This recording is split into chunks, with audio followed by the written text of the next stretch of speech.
Your Majesty, Melania and I are deeply grateful to you and Queen Camilla for your extraordinary graciousness. And to William and Kate, thank you so much. It's been so great being with you today. Thank you very much. Appreciate it. It's a singular privilege to be the first American president welcomed here. And if you think about it, it's a lot of presidents, and this was the second state visit, and that's the first, and maybe that's going to be the last time. I hope it is, actually. But this is truly one of the highest honors of my life. Such respect for you and such respect for your country.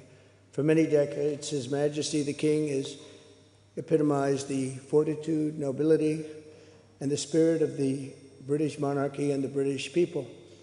He's dedicated himself to preserving the glory and unique character of this kingdom, restoring life to the rivers and streams, supporting the works of its artists and composers, planting trees and gardens in its countryside. And I just visited one of the most beautiful I've ever seen that you just completed, and protecting the architectural integrity of its cities, villages, and towns. He has uplifted the poor, cared for rural farmers, and tended to wounded veterans like nobody else. I'll tell you that I just stood in line and shook about 150 hands, and the King knew every single person and every single company, and some of them had bad names like XYZ-Q3, and he knew every one of them, or at least I think he did, because nobody was complaining. I was very impressed with that. But I just want to say that His Majesty has also raised a remarkable son in His Royal Highness, Prince of Wales.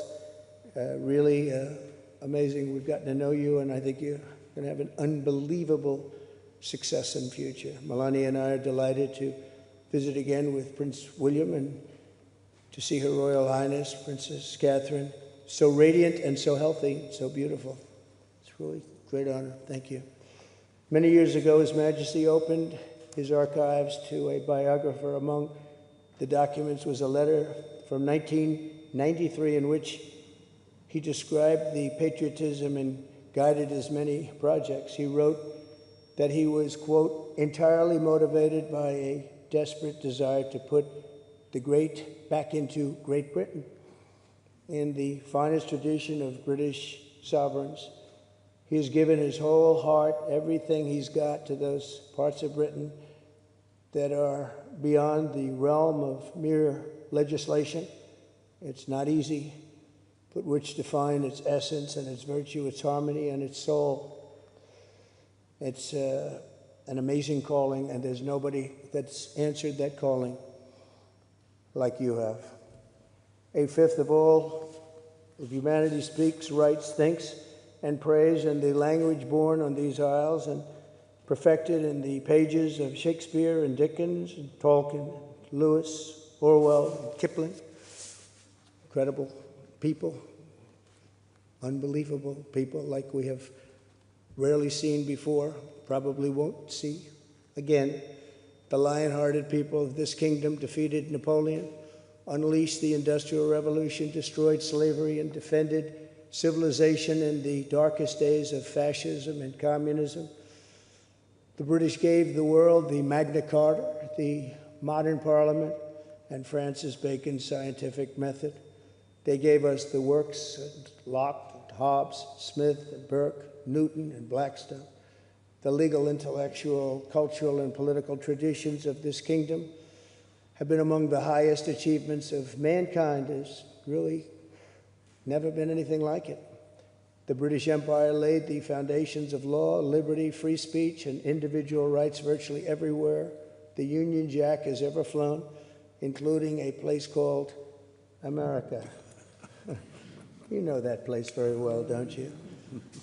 His Majesty spoke eloquently about the bond which inspired Sir Winston Churchill, and the bust is in the Oval Office right now, the beautiful bust of Winston Churchill, to coin the phrase special relationship. But seen from American eyes, the word special does not begin to do it justice. We're joined by history and fate, and by love and language, and by transcendent ties of culture, tradition, ancestry, and destiny.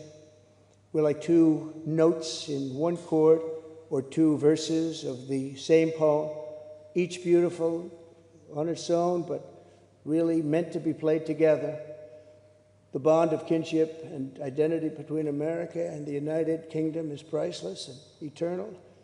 It's irreplaceable and unbreakable, and we are, as a country, as you know, doing unbelievably well.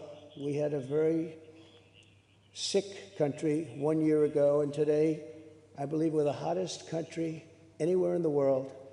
In fact, nobody's even questioning it, but we owe so much of that to you and the footing that you gave us when we started.